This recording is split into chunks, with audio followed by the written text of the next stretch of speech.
मुलांनो, आता सिमिली तर आपल्याला समजलं, पण समजा मला सारखा हा शब्द वापरायचाच नाहीये. मला डायरेक्ट ठामपणे सांगायचंय. उदाहरण बघा, जर मी म्हणालो, माझा मित्र वाघासारखा शूर आहे, तर तो झाला सिमिली. पण मी जर रागात किंवा कौतुकाने म्हणालो, माझा मित्र वाघ आहे, तर काय बदललं?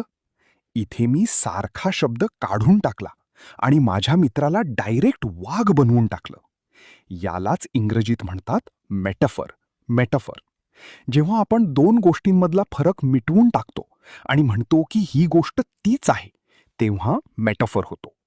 अजून एक उदाहरण, life is a roller coaster. आयुष्य हे रोलर कोस्टर सारखं नाही, तर ते रोलर कोस्टरच आहे. यात चढ उतार आहेत. लक्षात ठेवा मित्रांनो, सिमिलीमध्ये आपण तुलना करतो, लाईक ॲज वापरून, पण मेटाफॉरमध्ये आपण थेट शिक्का मारतो. आता मला सांगा, तुमच्या वर्गातला सगळ्यात हुशार मुलगा कोण आहे? त्याला जर आपल्याला मेटाफॉरमध्ये म्हणायचं असेल, तर आपण म्हणू शकतो, he is the Einstein of our class. काय मग, आहे की नाही सोपं? आता आठवा बरं, तुमच्या घरातलं असं कोणतं माणूस आहे ज्याला तुम्ही एखादा डायरेक्ट शिक्का लावू शकता?